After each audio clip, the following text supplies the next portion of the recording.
Welcome to Executive Insights.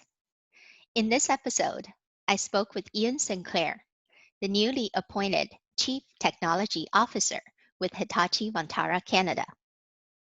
Ian shared 3 lessons he learned at university that have guided his journey. He recalled some of the pivotal moments while working at 3 iconic Canadian companies that have helped shape his career. Ian explained the unique advantage of Hitachi Vantara and what excites him most about his new role. As a rising star from the millennial generation, Ian offered some great advice to his peers and aspiring young leaders. Hi, Ian. Welcome to Executive Insights. Thank you, Nasheen. Great to be here. Congratulations, first of all. As the new CTO for Hitachi Vantara, Canada, what are you most excited about? There's certainly a tremendous amount to be excited about for right now here at Hitachi Vantara broadly, and more specifically in the Canadian marketplace, which I am thrilled to be a part of.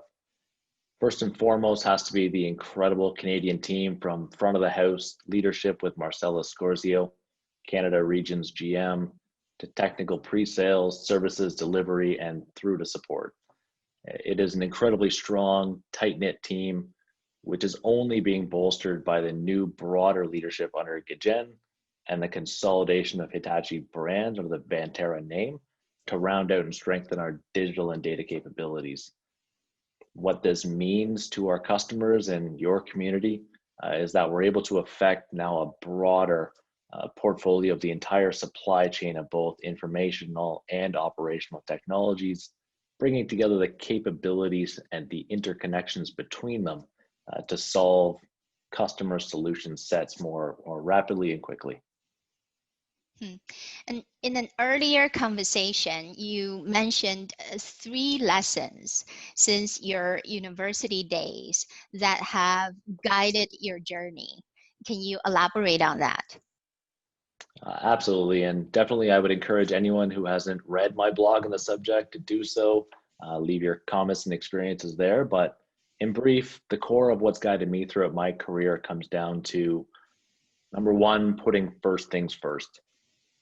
I've read on military leadership and of situational awareness, and the very first thing taught is to prioritize threats based on your 3-foot surroundings. An enemy or concern / issue farther out than those 3 feet has less of a chance of impacting on you than what's inside of arm's length. They can't be forgotten about, but you need to clear the immediate to open up time for reevaluation, reassessment, because by the time those farther out objects become a priority, you now have had the luxury of time, experience, and knowledge to potentially attack them differently.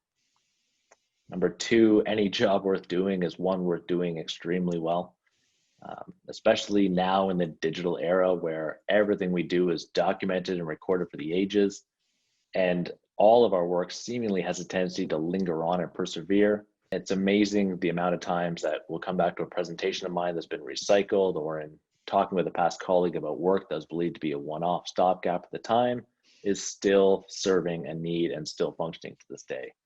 In fact, interestingly, not too long ago, an old connection just asked me for support on an application that I wrote around 2006. I didn't intend, let alone design, for it to even last a few years, but here we are today. So a prime example. And finally, but most importantly, to me, the sum of the parts is always greater than the whole. I firmly believe we stand on the shoulders of the giants who came before us. A cliche, but even here I have to give a special shout out to Paul Lewis, a mentor and a friend who came before me in this role. But leadership truly is a team game. No one person accomplishes greatness alone. It's the people, the collective contributions, which drive an organization forward faster. Very well said. Prioritization, dedication, and teamwork. Great lessons. Prior to joining Hitachi, you worked at 3 big iconic Canadian companies, BlackBerry, TD, and Canadian Tire. Were there any pivotal moments that have helped shape your career? Yeah, great question. A few do come to mind. Certainly, I have to attribute a great deal of personal growth to the incredible CTOs and CIOs I've had the pleasure to work with and present to before me. The colleagues I've worked alongside and the people in my organizations I've gotten to work for. Hands down, to me, it's been through listening to all of them and taking forward those initiatives which were appropriate to them at the time. Certainly, I have to recognize, obviously, the economic uncertainty that's loomed large throughout my career, constantly changing my priorities and the focuses with different pressures, such as moving from CapEx to OpEx and back again of recent, but constantly having to adapt and think differently in response to the direction of the week.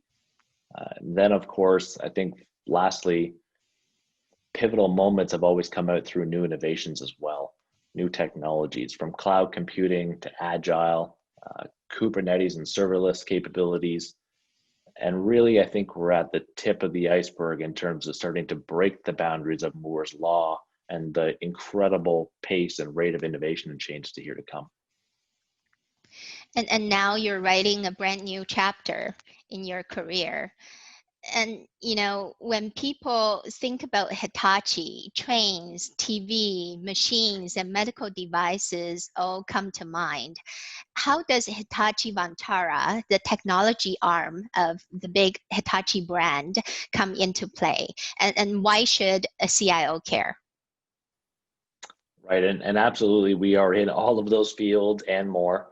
And we also include in our technology side, software development, cloud migration, application modernization, smart spaces, and many more from our digital solutions. For me, what's important for our customers to know and appreciate is that we are more like them than any of our competitors.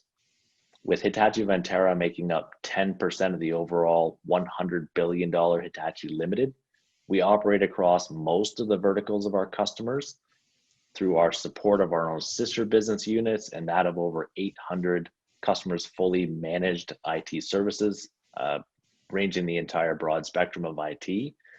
And we consume more storage ourselves than we've ever sold to our customers, partnering with the same partners that our customers already do in Brocade, VMware, Microsoft. Because of that self-need to operate more effectively, more cost efficiently, we understand the issues and opportunities most relevant to our customers, as we've had to figure them out already for ourselves. Things like regulatory compliance, customer insights and 360s, data classification and cataloging, and cost savings, as I said before, and more. Yeah, so what I'm hearing is combining your over 100 years of expertise in making things and over half a century of experience in creating technologies to make those things and processes work better really gives Hitachi the advantage here. The tagline for Hitachi is inspiring the next. And I know you're passionate about inspiring the next generation. What are some of your advice for a young professional and aspiring leader, given the uncertainties in the job market and economy at large? I'd say what comes to mind most readily is a saying from a great friend and an old colleague: be bold, be brilliant, and be gone. Very much tying back to the three lessons learned before. Do every job incredibly well. Don't be afraid to take educated, calculated risks, and always speak up and advocate for yourself in the moment. Make sure you write and advertise what former leader Eugene Roman, our CTO of Canadian Tire, said, those banner headline newspaper articles for your great achievements, your great wins. Make sure you promote those inside for yourself, because nobody else is going to advocate for you. But then also start immediately focusing on what's next in your new 3-foot perimeter and your new opportunities that are ahead. Great advice, Ian. Thank you so much for your time today. This is another episode of Executive Insights by the IT Media Group. Thanks for tuning in.